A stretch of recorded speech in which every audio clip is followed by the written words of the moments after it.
Sir, your cappuccino? Enjoy. Excuse me Yes, sir. Hi Hello. I'm sorry, sir. আমি আপনাকে help করতে পারছি না। সবচেয়ে বড় কথা হচ্ছে আমার অনেক কাজ আছে।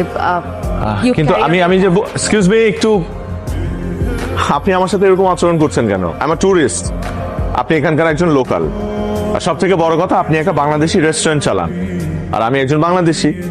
সেই সূত্রে আপনার সাথে আমার দেখা হওয়াটা অস্বাভাবিক কিছু না। আরে আপনি আমার কাছে চাচ্ছেনটা কি? হ্যাঁ, ওয়েট, আপনি কি আমাকে ওই টাইপের কোনো মেয়ে ভাবছেন?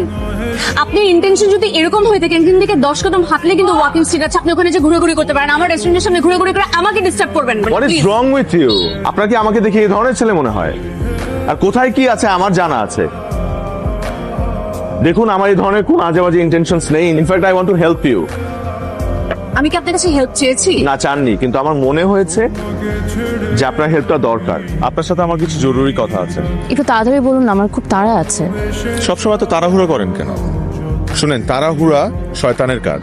আপনি কি আমাকে শয়তান বলছেন? আশ্চর্য, আপনাকে শয়তান কেন বলবো? কি বলবেন তাড়াতাড়ি বলেন না। আমি আপনার রেস্টুরেন্টে জয়েন করতে চাই কি অ্যাজ অ্যান এমপ্লয়ি।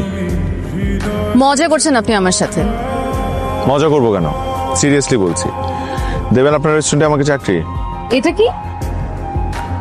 এতদিন তোমাদের রেস্টুরেন্টে কি কি ফুড ছিল? Bangladeshi food, Thai food.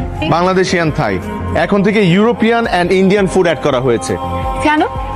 কারণ এই দেশে অনেক বড় সংখ্যার টুরিস্ট হচ্ছে ইন্ডিয়ান এবং ইউরোপিয়ান, ওদের জন্য আমরা এই ফুডগুলো অ্যাড করেছি। এবং যেসব লোকাল মানে থাই লোকজন ইংলিশ বোঝে না, তাদের জন্য থাই ভাষায় লিখে দেওয়া হয়েছে, এবং যারা ইংলিশ বোঝে না তাদের জন্য আবার বাংলায় লিখে দেওয়া হয়েছে, বাংলাদেশি মানুষদের জন্য। Good job. তাইরিন, তোমার আজকের এই পরিস্থিতি একদিন তোমাকে মজবুত একটা মানুষ করে তুলবে।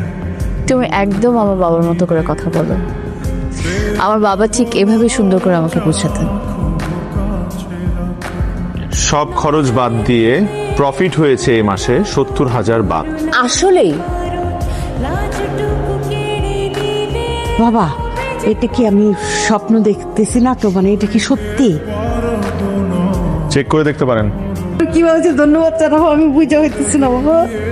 এইভাবে যদি আর জাস্ট একটা দুটা মাস চলতে থাকে, আমি সব লোন পরিশোধ করে ফেলবো। তারপর আমার লাইফের সব প্রবলেম শেষ। আমার যাওয়ার সময় হয়ে গেছে, চলে যেতে হবে।